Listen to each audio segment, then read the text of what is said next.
Bhagavate Vasudevaya. Om Namo Bhagavate Vasudevaya. Reading from Śrīmad Bhagavatam, Canto 3, Chapter 21, Conversation between Manu and Kardama. Text is 28, and the translation is, "That princess, O holy sage, will be just the type you have been thinking of in your heart for all these long years. She will soon be yours and will serve you to your heart's content." On the word for word, samahitam has been fixed. Te, your, hridayam, heart, yatra, on whom, iman, for all these, parivatsaran, years, sa, she, tam, you, Brahman, O Brahmana, Nripavadu, the princess, kamam, as you desire, ashu, very soon, bhajishyati, will serve. And the purport. The Lord awards all benedictions according to the heart's desire of a devotee. So the Lord informed Kardama Muni, the girl who is coming to be married with you is a princess, the daughter of Emperor Swayambhuva, and so just suitable for your purpose. Only by God's grace can one get a nice wife just as he desires. Similarly, it is only by God's grace that a girl gets a husband suitable to her heart. Thus it is said that if we pray to the Supreme Lord in every transaction of our material existence, everything will be done very nicely and just suitable to our heart's desire. In other words, in all circumstances, we must take shelter of the Supreme Personality of Godhead and depend completely on His decision. Man proposes, God disposes. The fulfillment of desires, therefore, should be entrusted to the Supreme Personality of Godhead. That is the nicest solution. In greater opulence than we desire. It is also significantly noted here that Kardama Muni was a Brahmana, whereas Emperor Swayambhuva was a Kshatriya. Therefore, inter-caste marriage was current even in those days. The system was that a Brahmana could marry the daughter of a Kshatriya, but a Kshatriya could not marry the daughter of a Brahmana. We have evidences from the history of the Vedic age that Shukracharya offered his daughter to Maharaj Yayati, but the king had to refuse to marry the daughter of a Brahmana. Only with the special permission of the Brahmana could they marry. Intercaste marriage, therefore, was not prohibited in the olden days, many millions of years ago, but there was a regular system of social behavior. I first offer my respectful obeisances to His Divine Grace, A.C. Bhaktivedanta Swami Prabhupāda, to all the previous acharyas, and to all the assembled devotees. Vansha kalpatarubhyascha kripasinabhi evacha patitanam pavanebhyo vaishnavebhyo namo namaha. So, samahitam te hridayam. It's the desire within the heart of Kardama Muni. He meditated for thousands of years. He had service to do to help populate the universe, and therefore he had to serve you to your heart's content. And Ashu, soon, the wife or the daughter, he offers beautiful prayers, and he also says, I have this desire in my heart. And basically the Lord says, yeah, I know that. I already knew that. And in the context of this story, the Lord then makes an arrangement for Kardama Muni, or indicates that he's already made an arrangement. He knew it ahead of time and has made the arrangement. And then Prabhupada mentions here that in all circumstances we must take shelter of the Supreme Personality of God and depend completely on His decision. And then the fulfillment of desires, therefore, should be entrusted to the Supreme Personality of Godhead. That is the nicest solution. So an awareness that Krishna is the one who's arranging everything. As in the Gita, Krishna says, Yadrichcha labha santushta. One should learn to accept gain which comes of its own accord, meaning providentially arranged. And a lifetime in which we pray for that which we need for the Lord's service, and then accept those things that the Lord has arranged for us, will yield a life, will bring a life of abundance, because the Lord is known as Vancha-atita. Atita means to be a rise above something, and Vancha means one's desires. So we may have a particular desire to serve Krishna in a certain way, and if we pray to Krishna for that, He'll certainly fulfill our desires, but more than what we could have desired ourselves. That's what Vancha-atita means. Krishna's already doing it. Nityo nityanam, chaitanas chaitananam, eko bahunam yo vididhati kaman. That's what he does. He fulfills the desires of every living being. Sapari gachu kram apayam avranam, ashnavinam shudham apapavidham, kavir manishi paribhu swayambur yatatyat yatortan yaradashas patibhya samabhyaha. Says the Sri Upanishad, the Lord is the one self-sufficient philosopher who has been fulfilling the desires of every living being since a time immemorial. Also in the Gita, when Krishna advises Arjuna to always think of him, he said, Tasmat sarveshu kaleshu mama nusmarayujacha mayarpita mano buddhir mami vashyasya samshayaha.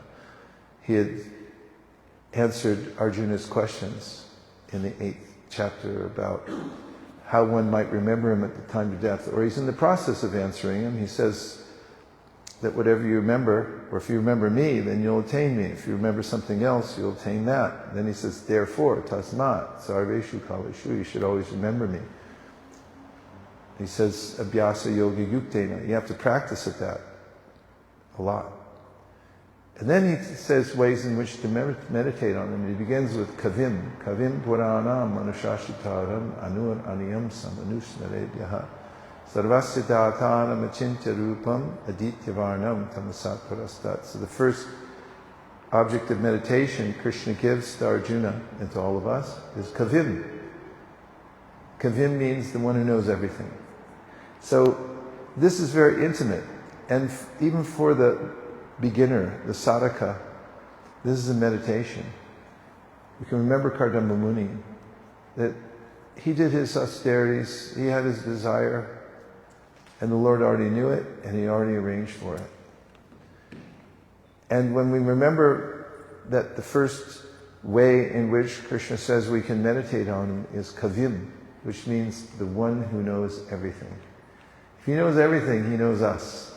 He also knows all our desires. When we become aware of Krishna knowing all our desires, there's a kind of intimacy because we can admit our faults because he already knows them. We could also admit our desires, as Kardama Muni is doing here, because oftentimes those who are in the path of devotional service have high expectations of themselves, or they'd like to compare themselves to those who are more advanced, like the Paramahamsas. And they think, oh, I'm so insufficient to practice. My practice of devotional service is insufficient because I have some material desires. But we see here Kardama Muni being very frank, directly to the Lord. He could have said, I don't want anything else, and the Lord says, oh yeah, you do. I want a wife. And the Lord mercifully said, yeah, I know that. I already know that. I've already made an arrangement. So the Lord knows how to arrange, and this is one of the other themes in this section, for fulfilling our desires better than we can. Who has better context Us or Krishna? Yeah, Krishna, because he knows everything and he knows everyone. So this is a life of surrender. Prabhupada went through various phases of his life. When he got married, he says in a public lecture that he said, I didn't like my wife. I told my father, I want another one. And his father, who was his first guru, told him, don't do that. And he surrendered to it. He took it as Krishna's will through his father. And at other stages in his life, when he was doing business and the business failed for reasons that were beyond his control, it wasn't by his own neglect. It was due to nefarious people involved with the business. And one thing led to another. And Prabhupada accepted it as the will of Krishna. He surrendered to it. He took it as divine arrangement. He moved to the next section of his life. And if you analyze the various eras in his life, you notice that at every step, he defers to Krishna, as is mentioned here. Fulfillment of desires, therefore, should be entrusted to the Supreme Personality of Godhead. That is the nicest solution. So this is what it looks like to be surrendered, to take every episode in our life to be the arrangement of the Lord. Te nukampāṁ su-samīkṣamāṇo bhuñjāna evātma-kṛtaṁ vipākam hridvāgva purvir viradam namaste namaste jiveta yomukti pade sadaya bhak. If one, or should say, the one who reforms his or her attitude, being very submissive and accepting of the Lord's arrangements, is in position to inherit the kingdom of God. Sadaya bhak. He's an inheritor. It all comes to such a person. Everything comes to such a person. All availability of service and expansion of service, what to speak of living in the spiritual world with Krishna, is available to those who, in a very practical way, offer everything to Krishna by accepting his will and making decisions one after another in his or her life. Om Tat Sat. And I thought it would be nice if we took a little time to have sort of an Ishtagoshti, because this is our last day here. We have to leave tomorrow at 4 a.m. to catch our flight. I think we do, or around that time. And so we've had about a week together, and it's nice to gather up any of the thoughts, realizations that we've had together, or we've had individually as we've been together. And sharing means caring, according to the Salvation Army. So I thought I'd open up the forum so we can share. Yes, Prabhu. Thank you for jumping in. Thank you so much. The Japa circle, I read it the first time, and when night I'm reading, okay, tomorrow morning there will be Japa circle, and Maharaj will say some very good things. These are very good. Thank you so much, Maharaj. Japa really good. Can you remember anything? Be aware, the one thing, and be responsible of Japa certainly. And after listening to this, I was listening one more class of someone, and he mentioned we can't stop our mind wandering there. So he gave a really good analogy, like your house, right? So birds are going from your house on the top, but you can't stop them. But you can stop them from making the nest. So it's just like your mind will go here and there, but you have to control so that it will not make any desires in yourself. Oh, that's great. Yeah. What a beautiful analogy. Thank you for sharing this. It really helps to know what the devotees are experiencing, right? The chakra.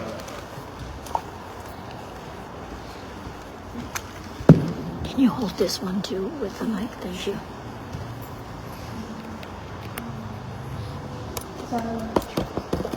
It's all right. Take your time. I think you just have to. Yeah, you just have to hold it, I think.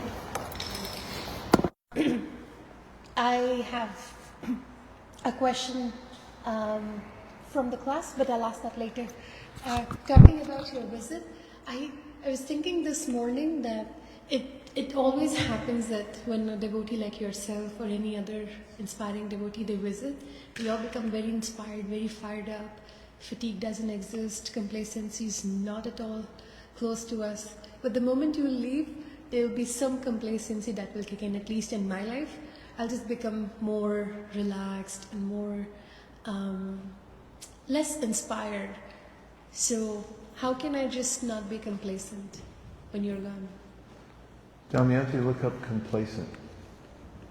Let's see what it means. Well, we're here just for a sprint, so it's easy for us. We come in, sprint through, but you're going to stay here. You're doing. So sprints are nice, but the long distance is really important. What does it mean? It means uncritical satisfaction with It means what? Uncritical satisfaction Uncritical satisfaction. with oneself or one's achievements. With oneself. That's helpful, isn't it? Uncritical satisfaction with oneself, with others. Yeah, well, oftentimes when somebody else is watching us, we're more attentive. And how can we keep in that position is what I just said, kavim puranam. Remember that Krishna is always watching. Peter Burwash used to say, he always thinks, wherever I'm driving, whenever I'm conducting a business meeting, I always think, what if Prabhupada was sitting there? How would I conduct myself? And you mentioned, try to understand the mood of your spiritual master. You said that a couple times. And even when the spiritual master leaves in the Tirobhav, we're to remember the spiritual master. We should consider that the spiritual master is there within our heart, watching us. And ask that question, what would he think of what I'm doing right now? And so we can develop this awareness. When somebody's visiting and then there's a sense of observation. So it's like when somebody comes to your house. First of all, you get your house ready. If you know they're coming. If they pop in, you're stuck with whatever condition the house is in. But when you know somebody's coming, it's like throw that in there, put that back, like sweep the floor really fast. And then when they're there, you'll notice that they go around, look at your stuff, like they'll look at your altar, and you go like, oh yeah, they're looking at our altar. I haven't really noticed my altar in a while. Or they look at a picture and say, that's really beautiful, where'd you get that? And they're like, oh yeah, that? Because we do become so we can become unaware of what we have unless somebody else looks in. So to keep that mood, it's helpful to be careful with daily ritual. My father, when he was in college, worked in a repertory theater. He did set design, and he was part of the troupe. So he told us, he's his kids, that the producer of the plays, repertory theater means they do the same play over and over again. It can be for months or even years sometimes. So he said he would instruct different players to come in off cue. Like, you know, enter stage right, but he'd say, you come in left. Because he wanted all the other players in the troupe to be on their toes. That it's not always going to be enter stage right. Sometimes it's going to come up. Or he'd cue different players to give a different line. just to keep everybody aware that anything can happen. And so when we have daily activities, it's important to try to create awareness of them. Like, you do a nice job of this when you're doing your announcements in the morning. You bring up things like, it was nice that you talked about the deities. How did Radha Krishna come here? And you give a little history lesson. And that can happen in many different ways. When you go through the 10 offenses, oftentimes when we do it at ISV or when I'm on yatra, I'll stop at number 2 and I'll ask somebody, give a commentary. They're not expecting it. Well, actually they are. So they're all like, do you look at me? And then they have to give a verse. They have to give a commentary. That kind of, you have that to a large extent here. It's a very aware kind of environment. But the more you can create that, don't just take it for rote. Okay, we finished it. We went through it. It's done. Try to go more deeply within it. That makes everything more conscious that we're doing. Because we can go through a morning program and not be conscious of it. Just, we're done. We finished it. Check it off. And then also think in terms of, well, how would my spiritual master or, whatever Shiksha Guru or whoever, what if some person we admire is here looking in on us? How would we conduct ourselves? And you do that in your house. If you do that in your house too, or behind closed doors, you have that sense of awareness that Krishna's watching. So now, Krishna, I'm going to show you what I can do. Well, nobody other, there's no social observation. It's just you and me. You and I, technically. And here's how I'm going to act. So we have to create that awareness in ourselves. Keep bringing it back. You had another point. Yeah. Thank you for the nice answer. You're welcome. In regards to, you just now mentioned something about that, like Krishna knows us and he knows our desires. Krishna knows us and Krishna knows our desires. I just wanted to ask by sharing something first. 2 years ago, I had difficulty in running the ashram, Bhakti Academy. I felt like I had a lot to do and I was alone. And one afternoon I was overwhelmed and I thought 4 p.m. altars would open and I'll just finish writing this email or whatever I was doing and then I'll go upstairs and pray. But I couldn't come upstairs because it just so happened that Raj Balak walked into the office and he asked for a service and he wanted to join BA. And I felt like Krishna reciprocated with me. Even though I did not make the prayer, he knew what was my desire. And since then we shared the responsibility and everything got better. But at that time, my reflection from that situation was that I didn't even pray. Krishna didn't even allow me to come upstairs and pray. And like this, there's so many incidences where I have not prayed, but I've got the reciprocation. And that has made me very lazy in praying now. I feel like he already knows. So now I want to know what is right. If Krishna knows, he already knows, and do I need to pray? Or I can just be like, okay, he knows, I don't have to pray. And yeah, he does. Radhika Raman Prabhu once gave a lecture, masterful as usual, talk at New Vrindavan about prayer. And he recounted how when he was a child, his parents would read Bhagavatam, he and his brother would read Bhagavatam together. He learned to read on the Bhagavatam. And as a kid, he said he really enjoyed hearing the Leela. And then he said, then the prayers would start. And I think, oh no, not again. And as he matured in hearing the Bhagavatam, he said he realized that this is how we understand the relationship that the devotees have with Krishna.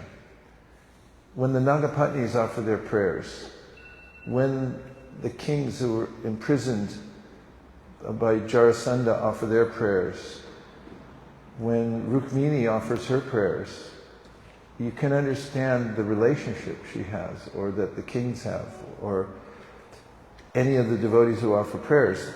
you get to understand their mind. And it's not that Krishna doesn't already know, so you have to tell him.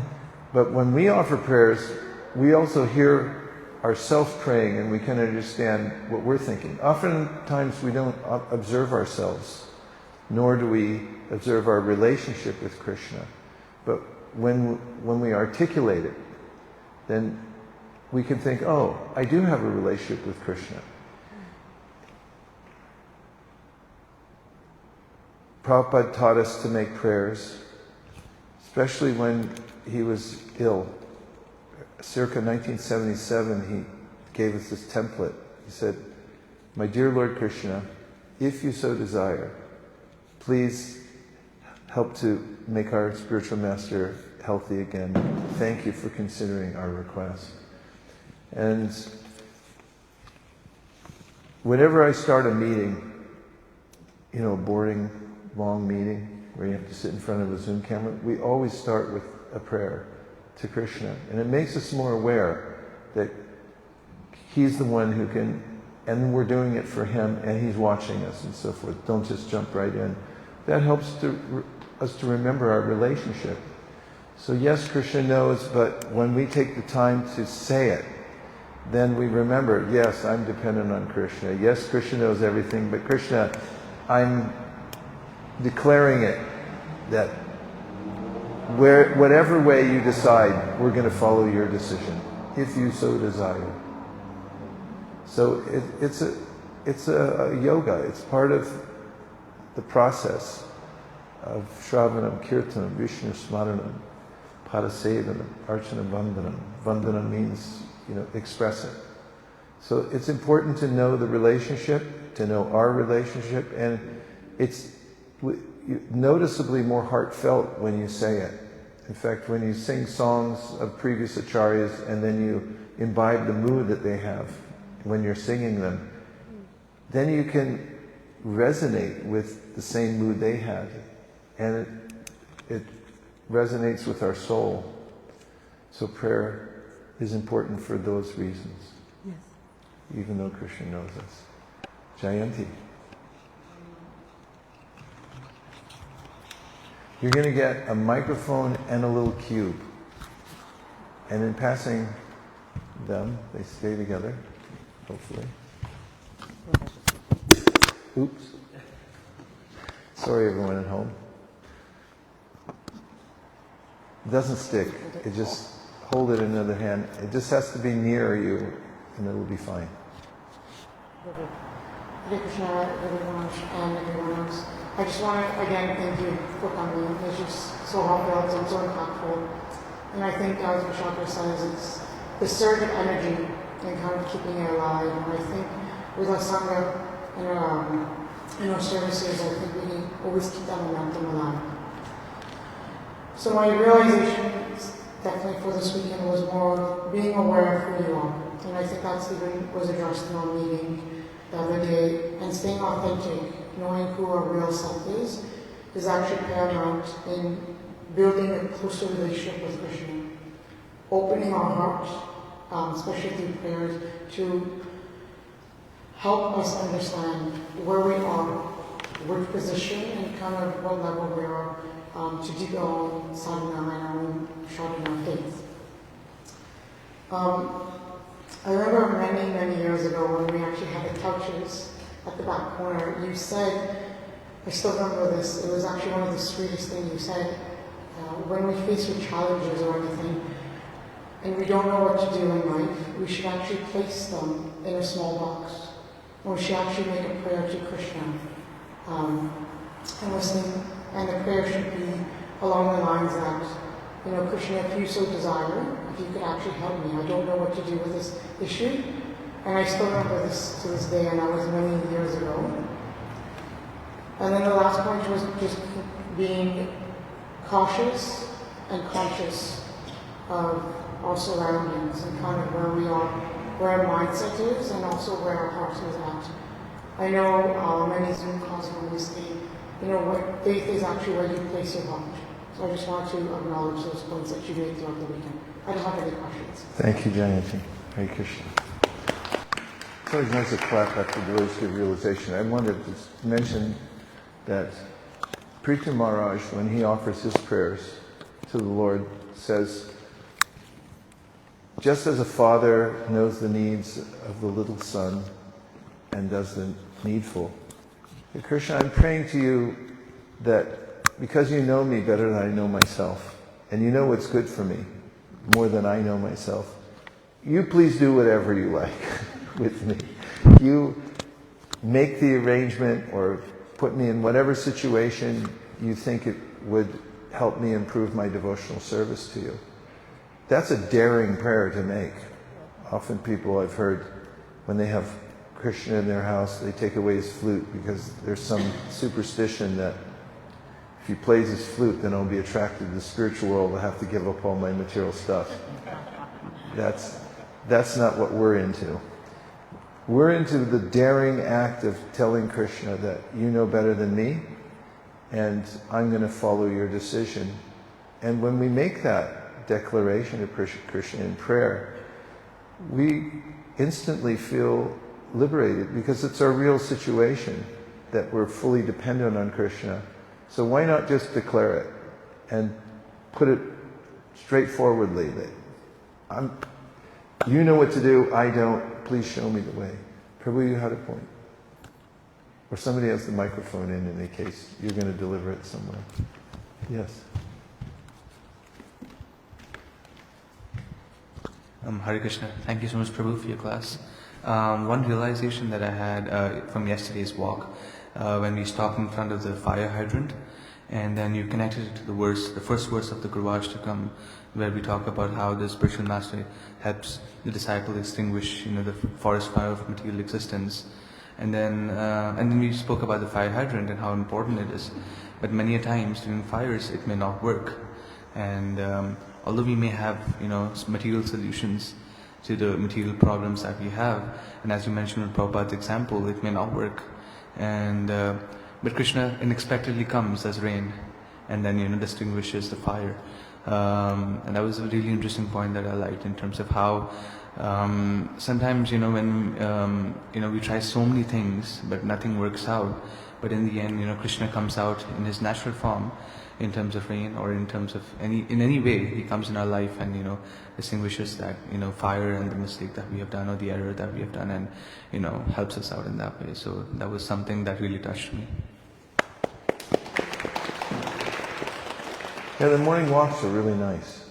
We noticed it at Sadhusanga when there were 3,000, 4,000 devotees there. In the morning we do a little japa circle, or a big japa circle. And then there's a huge hotel in Florida. So we get up and just walk out. I looked behind me and there was about 200 devotees. And we went for some walks. And just watching the sunrise together and chanting and walking. And we remember Prabhupada. He used to go for these walks and he'd stop along the way and point out things. And it oftentimes becomes one of the nicest parts of the day when we're all together outside walking. So those are really sweet, just walking down the block here and coming back every morning. Okay, who is next? Yes. Thank you so much, Prabhu. All your lectures were really wonderful. But something that really stayed with me, and I was just thinking about it again and again, was I think from your first or second lecture from this festival only, where it was kind of funny how you mentioned it, but it was really deep, that how as devotees we are supposed to be austere, but as materialists we are 100% austere. It was kind of funny at that time, but I was just thinking about it again and again because I have a lot of desires and I don't know how to control them. So that was so heart-touching for myself. But Prabhu, I also want to ask, do you have any personal suggestions for people who have a lot of desires, how to deal with it? If you have a lot of desires, well, are we talking over 10? Everyone has a lot of desires. It's the nature of, it's our nature to desire. Nahi kashit shanamapi jatu tishteta karma karyate hyavashak karma sarva prakriti jarguna. Krishna indicates this in the Gita, that we're always active. Active means desire. It's the conscious state. So yavatinam yata yuni yunam cha yavatau yata mano biramate tadvan mano me ramatam tvayi. Our process is to transform desire. It's natural to desire. And Rupa Goswami says, young boys are attracted to young girls. You don't have to train them in that. Young girls are attracted to young boys. You don't have to train them either. So he said, let my desire be spontaneous, just like the boys and girls, for you, Krishna.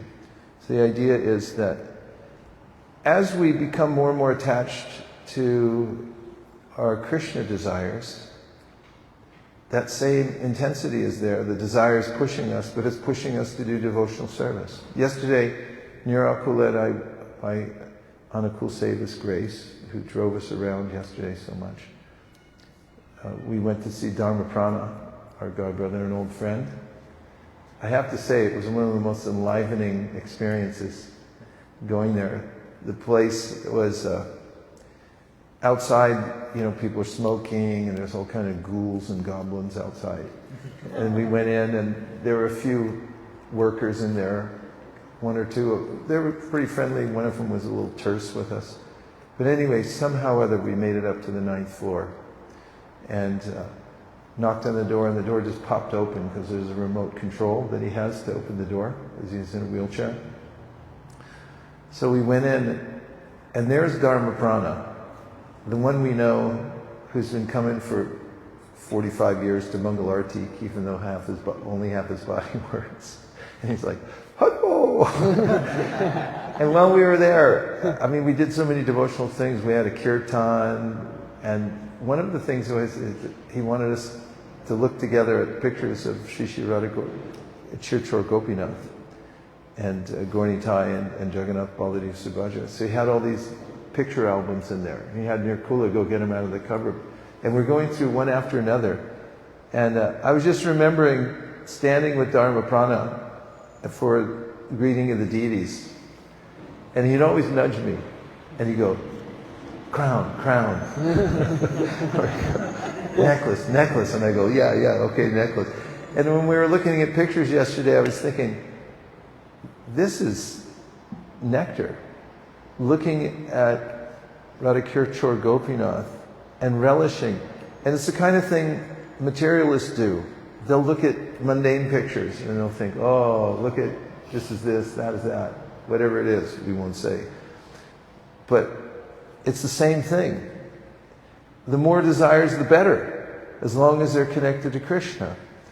And so we're in a transformational stage. We're in a liminal stage. Lim means that, we're on the verge of something really big. We're in this laboratory set up for us by Rupa Goswami. The reason we come before the deities, the reason we sit in Chanchapa, the reason we take prasadam, smell the flowers, do all these are all to wake us up. It's like, come on, you can do it, wake up. Here, smell this, take that, touch this, look at that. There, like a dead person, coming back to life, and all of a sudden, wow, that's beautiful. And then, can I see it again? It's like, yeah, tomorrow morning, 7 o'clock, be right here. That's our whole process. So we have desires, yeah, but the desires we have now are a dreamlike state. They're images that we've picked up from the illusory energy. But now we're getting revived by the process. And stay in the process. Transfer your object of vision to Krishna Balaram in Vrindavan. If you go there, you can sit down for a full day, say 12 hours. Go there in the morning, just stay there, and just chant and look at Krishna Balaram. They'll never stop you. They'll never say, stop staring at us. Why are you looking at me so much? They'll just give you more and more nectar. So the more you can just engage whatever your senses are telling you to look at now, it's like, fine, but there's something better to look at. There's something better to eat. There's something better people to be with. There's better philosophy. Everything better. And if you just transfer, what it is described in Bhagavatam. Pada pankacha palasa vilasya bhakta karmashrayam gratitam utkratayanti santa tadvanda rikta matayo yatayo pirudha shroto ganastamaranam vajavasudevam. This is a verse spoken by the Kumaras. And they're saying that the reason that devotees aren't bound to these material desires is because they have vilas. Vilas means the pleasure of Krishna's beauty, his pastimes, his names, and things like that. Festival, it's a festival. We get carried away by that. And Prabhupada indicates in the purport something that's called it's a estuary. An estuary is a situation where you have a river entering an ocean. We know one because one of the places near Kula and I go on a retreat regularly just to get ourselves realigned. There's this, it's ocean, and then there's a river that connects to the ocean. Rivers generally do. But what happens is in high tide, the ocean comes up and it overwhelms the river. It backs up the river and it pushes it way back. And it's known as the nursery. It's the ecological nursery because the water is first, it's fresh coming from the river and it's salty coming from the ocean, but when they mix, the water is brackish. It's not salty and it's not fresh, but it's midway. And it's the most productive environment for life. There's so many different species thrive there. And so that's the estuary. And it happens whenever the high tide comes in that area. So what's indicated in this verse that I just quoted is that in devotional service, the desires that are running into our mental system from the material world get overwhelmed by the ocean of devotional service. That ocean, high tide comes, and then it pushes back, and then that area where the desires are no match for the ocean, they just get pushed. They're overwhelmed. What is it? Pada pankacha palasa vilasa bhakta karmashrayam gratitam utkratayanti santa. For the materialistic people, they get overwhelmed by these waves and they're just carried away. But for the devotees, the ocean of Krishna's pastimes rises up, it overwhelms, and it's a very productive area when they mix together.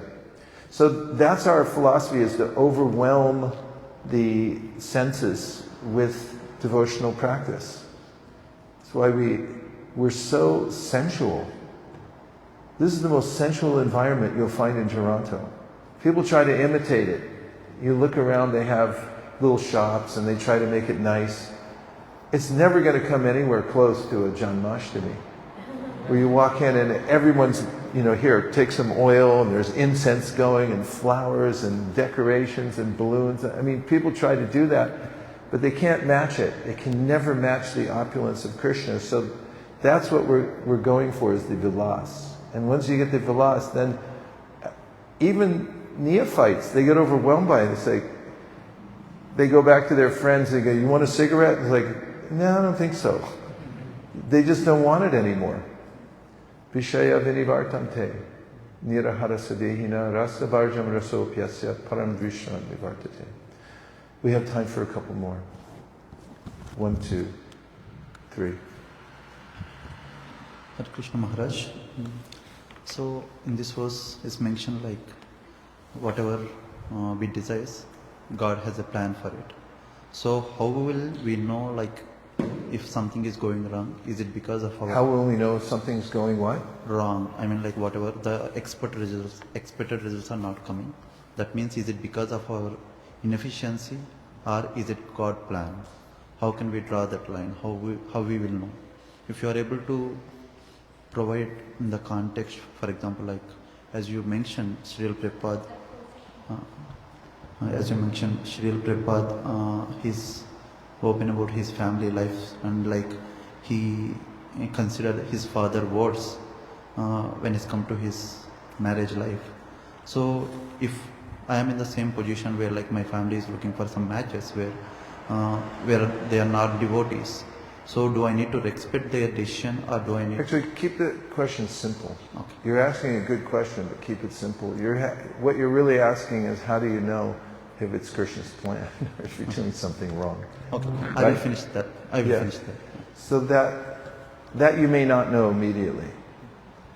And as Radhika Raman pointed out in his class about prayers, he said that when Hiraṇyakaśipu was trying to kill Prahlāda, he threw him, one of the ways he tried to do that was to throw him over a cliff.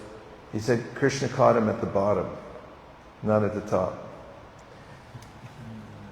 And in a similar way, that's related to, as we go through various situations in our life and we wonder whether they're providential, they're an intervention by God, or because I messed up somehow. At first we may not know. We may have to have faith that Krishna will catch us at the bottom. But that's why we have nukampāṁ su-samīkṣamāṇo, that when one is able to position oneself in such a way as to accept whatever comes. This is a categorical statement. Nukampāṁ su-samīkṣamāṇo bhuñjāna evātma-kṛtaṁ vipākam. Just accept categorically that whatever's happening is by Krishna's arrangement. And then you may come to know, as Prabhupada in his lecture on Śrīla Bhaktisiddhānta Sarasvatī Ṭhākur's disappearance day, he did several, but on one of them he's talking about the various setbacks he had in trying to follow his spiritual master. And then he's pointing out, but look, this is what it brought me to. And he had a series of statements prefaced by, who knew? Who knew that my coming to America would result in this? Who knew? And Prabhupada had pointed out in his lecture that he had reversals. He lost his business. He was gored by a cow. He was kicked out of his league of devotees, and so forth. And he was thinking back, who knew? Who knew? Who knew? Who knew what? That this was Krishna's plan. So it's difficult when these things come up, and we have to fortify ourselves by hearing śāstra and also taking shelter of godbrothers. I was once in managing a project. There was a lawsuit. I didn't even know for a couple of days if we had insurance or not, which would have meant financial ruination. And then I found out we did, but it was still an overwhelming situation because I didn't even know if we had enough money in the insurance to cover the lawsuit, or even if we'd win or whatever. And I was in so much anxiety about it. I went and I talked to a few godbrothers who happened to be in town. And they said, they listened to the case and they said it'll probably be okay. And I was driving home thinking, yeah, probably doesn't really make it for me. And then 2 days later, one of them sent me a verse from Prithu Maharaj's adventure with Indra, when Prithu was trying to complete his 100th Ashvamedha Yajna, and Indra kept stealing the horse. Remember that? Say yes. And Indra became incensed finally, and he wanted to kill. Prithu became incensed and wanted to kill Indra, and then the priest there said, "No, it'll mess up the yajna, so we'll kill him for you." And they were just about to utter an incantation that would pull him into the fire and kill him. And then Brahma came and said, you know, he's a devotee, even though he's acting a little strange right now, but you can't kill Indra. And then he gave this statement about how when you try to fix these reversals in your life, you'll enter more deeply within the pit of anxiety. And Prabhupada says something very simple there about the most saintly, religious people in the world undergo these difficulties. And he said, so the best thing is to follow Krishna's instructions in the Bhagavad Gita, to tolerate and accept them as providential. So we don't know it at first what's providential, but if we have a predisposition to accept it as Krishna's mercy, then we'll inherit the kingdom of God. And we will come to know how they were providential, but we may not know immediately. And so my advice is to get support from mentors at those times to help you stay the course and not become bitter. The worst thing that can happen is you start thinking, oh, Krishna doesn't like me, or maybe he doesn't know what he's doing, which is what most people think in the whole material world. That's why they're either attached to material things, they just say, well, the heck with it, there is no God, I'll just take whatever I want from the material world. Or they say, there is no God and I don't exist either. Or they say, I'm angry because this doesn't make any sense. And therefore I'll just be angry at God and everybody else all day long. There was a couple more. Yes, Mahabhagavad Prabhu. About the reflections that you were sharing, the answers that you were giving earlier, one of the things that came up was that verse from the Bhagavatam, Satyam Dishati Arthitam Arthito Nrinam. And when we ask Krishna for something, then the way Krishna gives it, we will never ask him for such a thing again. The way he delivers the package. So there's always a twist in the tail.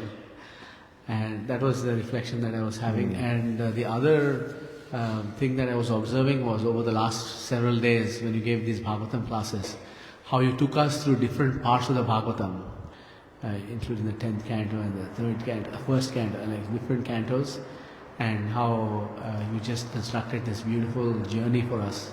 So I'm very grateful to you for that. Thank you very much. Hare Krishna. Thank you very much, Mahabhagavad Prabhu, for being a Bhagavatam enthusiast. There's no better situation than when you have somebody who you can talk to who is an enthusiast for Krishna and Bhagavatam. And thank you for introducing that verse, because it really does go in this mix. I'll remember that from now on. Satyam Dishati. Satyam Dishyate Artito Nrinam Naivartato Yata Swayam Vidate Vajatam Anichatam Icha Pitaram Nijapada Palavam means, it's paraphrased in the Chaitanya Charitamrita, where the person asks for some material benediction and Krishna says, you may be a fool, but I'm not. So I'll give it to you, but I'll give it to you in such a way that you'll never ask for it again. And so it comes down to this admonitions, like, you can do this the easy way or the hard way. If you want to do it the hard way, keep trying to mix material life with spiritual life. Hold on to your material desires, and that way Krishna can do his tricks and make you want to give it up. As Giriraj Maharaj tells a story in Maharashtra, there was a young man who was translating the Bhagavad Gita, and his father would come with him to meet Prabhupada, because the man wanted to meet Prabhupada, and the young man was getting advice about the translation. And the father was a smoker, and he admitted it to Prabhupada, and the man said he wanted to give it up. And after a few visits, Prabhupada asked him if he had given it up. And the man said, no, I need your special mercy. And when Prabhupada alluded to that verse, and he said, yes, you can get Krishna's special mercy, but it means he'll make you so miserable that you'll be forced to give it up. And then Prabhupada said, would you like the special mercy? And the man said, oh, no, that's all right. I'll do it myself. So if we have that awareness that you could do it the easy way or the hard way, and you take the high road and say, I'm going to just do it. that's the day that we can hold a festival in our heart, that I've decided, I've made a decision. You can have a feast and invite everybody and say, I just made a decision. I'm going to do this the easy way, because I just surrendered to Krishna. And that's really the essence of the whole Bhagavad Gita and the process itself. Just agree with Krishna, and everything's going to be fine. Okay, there was 2 more and we're out. 1, 2, 3, 4, 5. Okay. Short questions, really short answers. Hare Krishna Maharaj. Just a small realization I had coming for the Srimad Bhagavatam class for the last 4 days.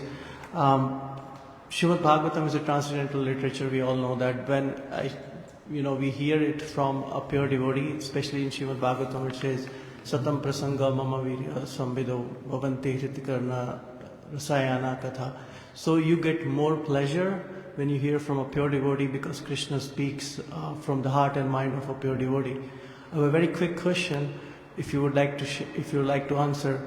Have you ever experienced, I'm sure you must have, that when you speak or when you give classes, right, that sometimes you speak something which you never thought of, like from your heart or mind it came as of like Krishna is speaking. Have you experienced something? Yes, like that? I've experienced that, and I've also experienced times when I wasn't able to say what I wanted to say. And I walk away thinking, darn, I missed the whole thing. And so I do become aware. I also become aware on book distribution. It's one of the reasons I like the challenge, and I mentioned this the other day, because I'm supposed to be knowledgeable in the art of book distribution. And I have some degree of confidence, but there's also always that sense, especially people following me around, and I don't know what spot they're sending to me, and I get to the spot and I go, oh my God. And then everyone's going, okay, do it, And I'm looking at Krishna going, are we going to do this, or? So that's a constant. We should always be aware. Trinadapi sunichena. As devotees, you notice, advanced devotees are very humble, because they realize that, what do I know? Prabhupada he signed his documents, the thoughts that he was having on the Jaladuta. He said, you most insignificant beggar.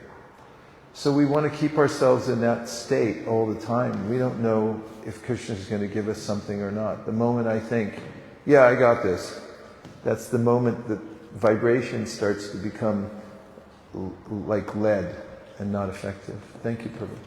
Okay, yes? Hare Krishna, Prabhu. Thank you for helping us understand the Bhagavatam. My question is about prayers. At what point do you know if you should be giving up on a desire if you've been praying for it for a while? And timing is a thing, right? It may not happen immediately, but you keep praying for it if it doesn't happen, but it also means that you're stuck in an aspect of your life. How do you know if you should keep having faith and just wait for it to reveal itself, or choose a different path in life? Well, the key phrase is reveal itself. When the sun comes up, you kind of know it came up. And it goes to this idea of, how do we know if we made a mistake and so forth. Krishna really does reveal to us. It's a process of revelation. Tesham satati yuktanam bhajatam priti purvakam, etc. We know when we know. And Nirkula was relating just the other day, it's something I've heard her talk about, and I was there for it, when she had a really successful business, and she was getting tired of it. And we couldn't afford that. She stopped doing her business at that point, so she's like, what should I do? She was praying to Krishna, and then one day, she just got a revelation. I can't stop right now. And then she was fine with it for several more years. But the fact was that it was really clear. She came home, closed the doors, like, I got the answer. So when our prayers are answered, it becomes, Krishna makes it clear to us. So it's not murky. We do have revelation, and we do have a clear idea when that happens. So it would be to wait for Krishna to reveal something rather than giving up on it. Yes, and if you need advice about whether it's a proper desire, it's helpful to have mentorship. You have your various gurus, people who you respect, who you can consult with.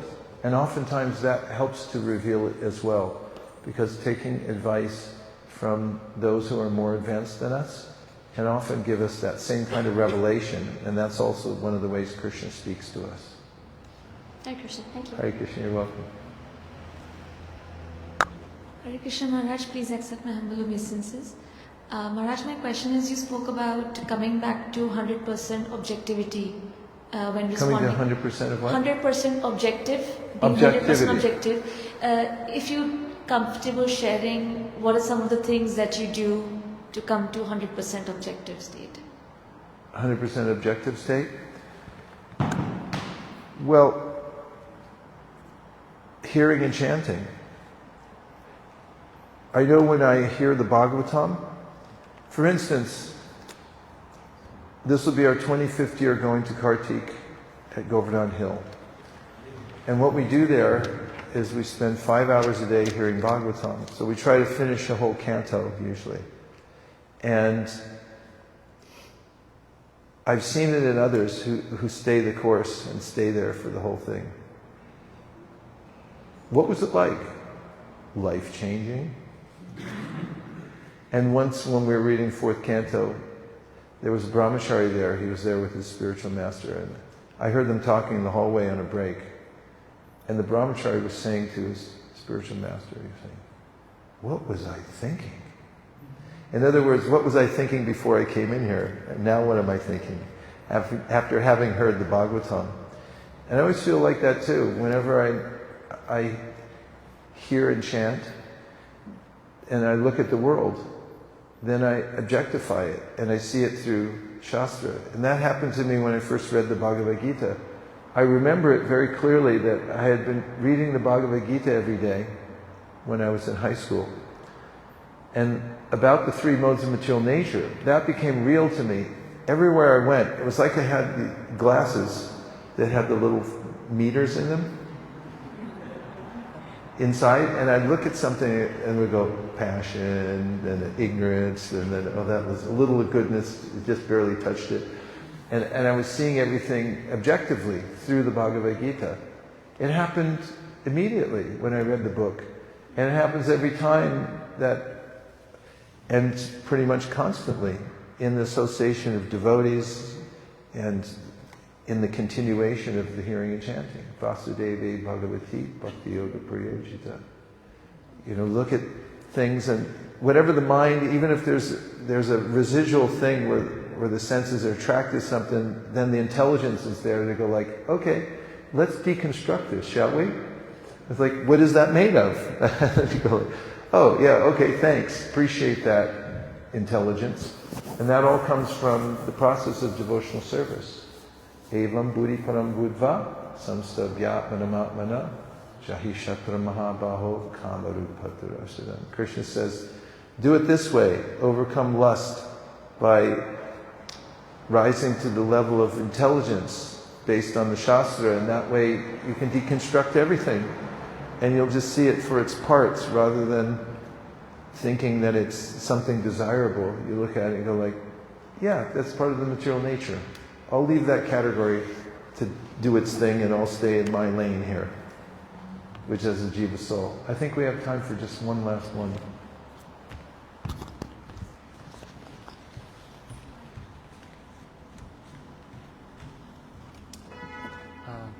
Hare Krishna Prabhu. I just want to express my gratitude. 2 years back in 2023 when you came here, that was the first time when I saw you. And I remember attending a few Bhagavatam classes and one of the sessions downstairs in conference hall. And that inspired me to go out, touch the pavement and try and distribute a book. Because I'm a very introverted person, very shy to talk to people. And I had this fear like, what will they think about me, and how can I convince them to take a book?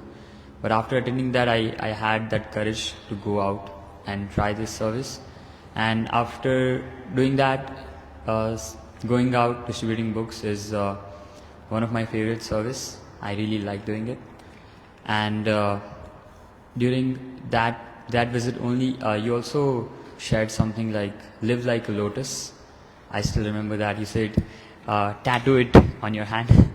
And that also really helped me, because you said you can be in this material world but not be affected by it. Like a lotus, it grows in the mud but it's not affected by surrounding. And you also always keep iterating this, that keep the transcendental vibration going. And I had the great fortune of being with you for a few hours when you were going out to different locations. I think I shared this, but I want to share it again, that you not only say that, but you show it how to do that. So I really got the chance to see how you always keep chanting. Whenever you're distributing books also, even if someone takes the book, even if they don't take the book, you were always chanting. And you say that when you hear the Mahamantra, it makes a bubble around you, and that keeps you protected. So I think I'll take it away and try and do that always. Thank you so much, Prabhu. That was one of my favorite times here, when we were going around. There's something about having an eyewitness and, doing it together. And you were there, jumping in all the cars, going in it made it more fun. And thank you. It was really nice. To the Vaishnava Academy?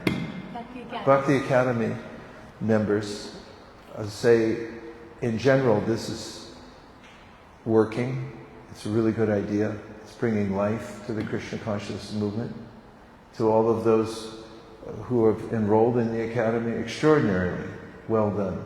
To the leaders, to Vishaka, to Kalakanta Prabhu, whose brainchild this is, who's got such deep revelation about how to use time, place, and circumstance, and to follow the mood of yena tena pakarina manat Krishna nivesha, one way or another, make sure that people can live in an environment where they can remember Krishna. And to all of you who are participating, it's consequential, hugely consequential what you're doing, so thank you. To those of you who rose to the occasion after Malini was here and have been working the hallway here and giving your life and soul for distributing Śrīmad Bhagavatam sets, kudos to you for taking advantage of that, because that's how you advance. You get some good association and then you immediately apply it. And what's to stop you then? You can do that over and over again and continue to make rapid advancement, which you're obviously doing in the art of book distribution and every other aspect of devotional service. To Bhakti Marg Swami, I said yesterday, it's extremely heartfelt, because he's one of the most generous people I know on the planet. Devotees can feel a sense, godbrothers can sometimes feel a sense of competition. He doesn't have that. He brought me here in the first place and encouraged me in many other ways in my devotional service. So I always feel grateful to him. And you really are in an ideal situation with the kinds of devotees you have here and the opportunities you have. Nirkul and I are extremely grateful to be able to come here. This is our home away from home. Please go on supporting one another and take advantage of the opportunity we have, which is very short. We don't know how long it is. Even the longest lifetime is very short. Any time it can be over.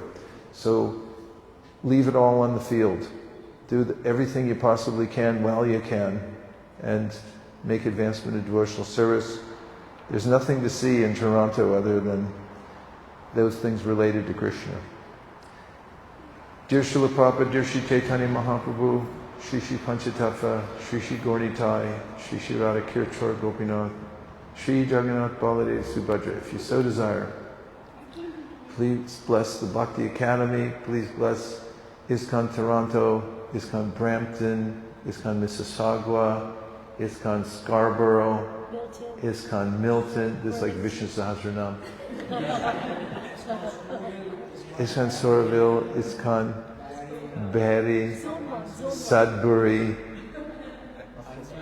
Huntsville, Windsor, Niagara Falls, Skokie, that's Chicago, Muskogee,